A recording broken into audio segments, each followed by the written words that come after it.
off any tick of the clock. Gates are back. Away in their racing, Little Silver Amjar jumped away well with Major Mario. Profit and Power being sooled across. Over on the inside, Missile Storm, and lobbing into a prominent spot soon after the start there is Marley Song. Too Darn Stormy getting back between horses midfield. Outside of it is Amjad. Correct Choice down on the inside of that pair. A length away here for Checks. Auto Cruise back in the field. Then Grand Reserve. A Knottle took hold of Rally the Troops and dropped it out last.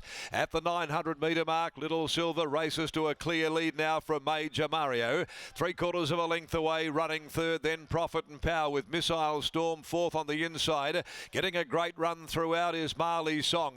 Over a length, Amjad. Too Darn Stormy just being heeled along by Pike. Back there, still a touch worse than midfield. On the rails, Correct Choice. Further back, Auto Cruise about to hook out now and get going after the leaders. Here for Checks, Rally for Troops. Further back in the field, dropping out last, Grand Reserve. Little Silver spins into the home straight by the 300, clear of Major Mario. Profit and Power, Missile Storm, the rail. Marley Song, Amjad. Too Darn Stormy getting cramped for galloping room. Auto Cruise comes down the outside. Marley Song, Amjad. Auto Cruise, Amjad. Amjad, Auto Cruise, Auto Cruise. Auto Cruise, a breath, Amjad. Marley Song third. Flashing late, Rally the Troops. Too Darn Stormy didn't get a lot of galloping room over the final 200. Here for Checks with it, Major Mario, Missile Storm, followed further back Correct Choice, then Profit and Power. Little Silver knocking up, and back finishing there with those near the tail, Grand Reserve.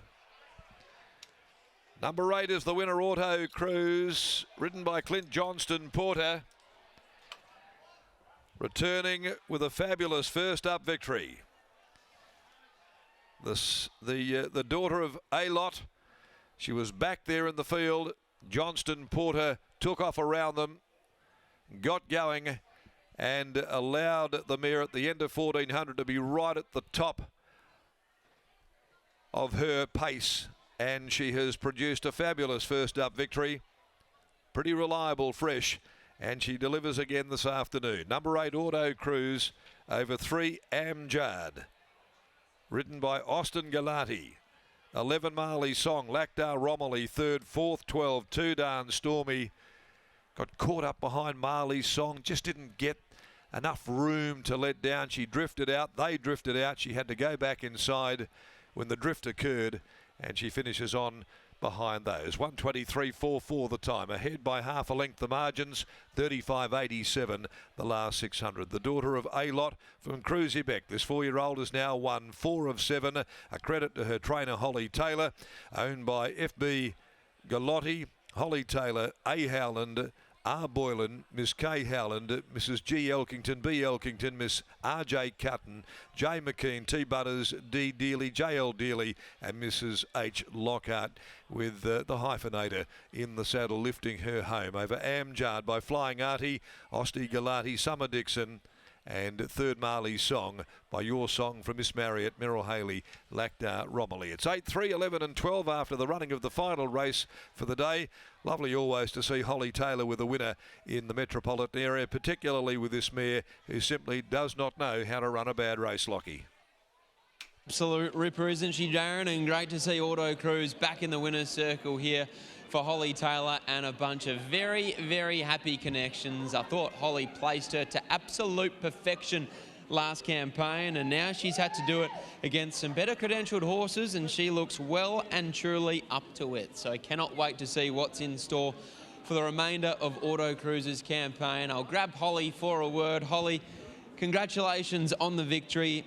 I was just saying that you placed her to absolute perfection last campaign. She needed to lift here this afternoon first up, but she looks like she's back bigger than better. Yeah, she definitely returned bigger in size and kind of seemed to get even better again. So we're hoping for a really good prep going forward. You've been so patient throughout her career to date.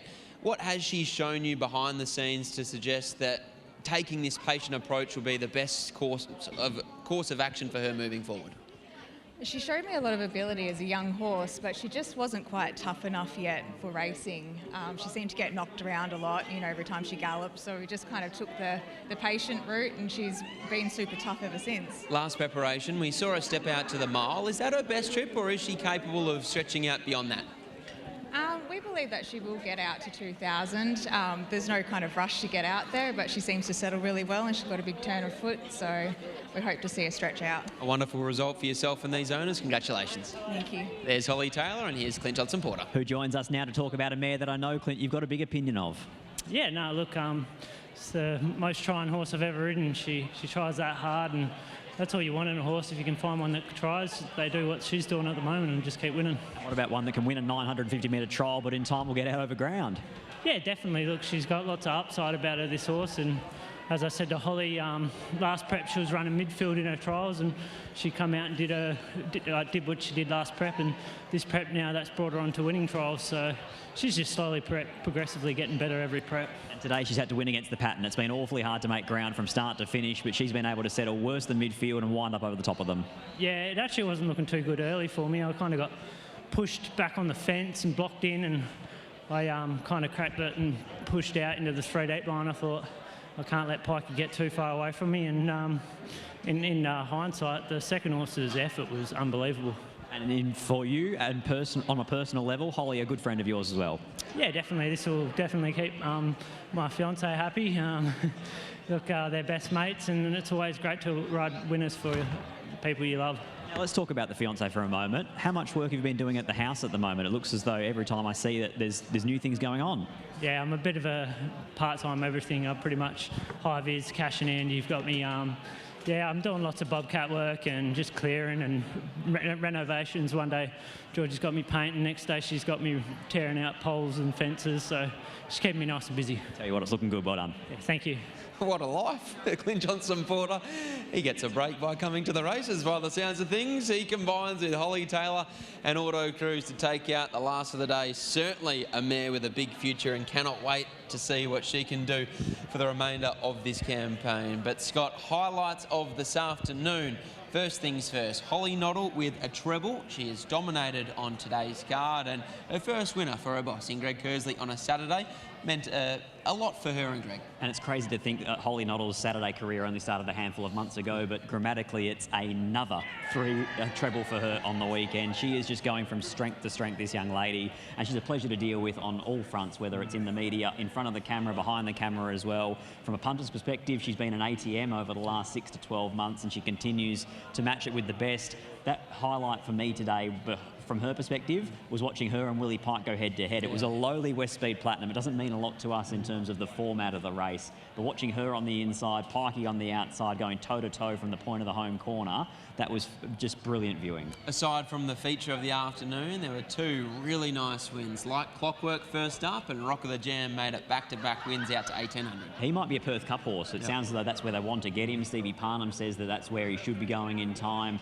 And then like Clockwork, she's got such a nice turn of acceleration, and she's bred to get further, and she's bred to get through the wet ground of winter at Belmont Park as well. So she looks to me like the kind of filly that could go on an absolute winning spree like Clockwork, and I'd be intrigued to see her go head-to-head in the near future with a mare of Grant Nalana's called Ladies Pro. I think they're very nice fillies that we're seeing at the back end of an autumn carnival. And then in the feature of the day, it was Beatty. He got his redemption from a very unlucky Karrakatta plate run, and as far as Gidgee Coles, he was still brave in defeat, but Beatty, he had the class edge. In the end, it was the cream that rose to the top, the same Quinella as the Karrakatta plate, into the sire's produce. Black Type there into third, with the fillies rounding out third and fourth, with both Jedi Dream, who was really good in the Karrakatta, but also Lady Talk, who was an outstanding run under John Allen that day as well. Can't wait for the opening meeting of the Northern racing season kicking off tomorrow afternoon. What a field the Northern Stakes has assembled. What do you like 24 hours out? I've got 2 words for you, Lock. Smooth Chino. Yeah, okay. Smooth Chino, the one for Scotty in the Northern Stakes. We look forward to tuning in with Tessa Daly and Michael Heaton on Racing WA TV. But that's all we have time for here from Ascot, so it's good night from Scotty Knight.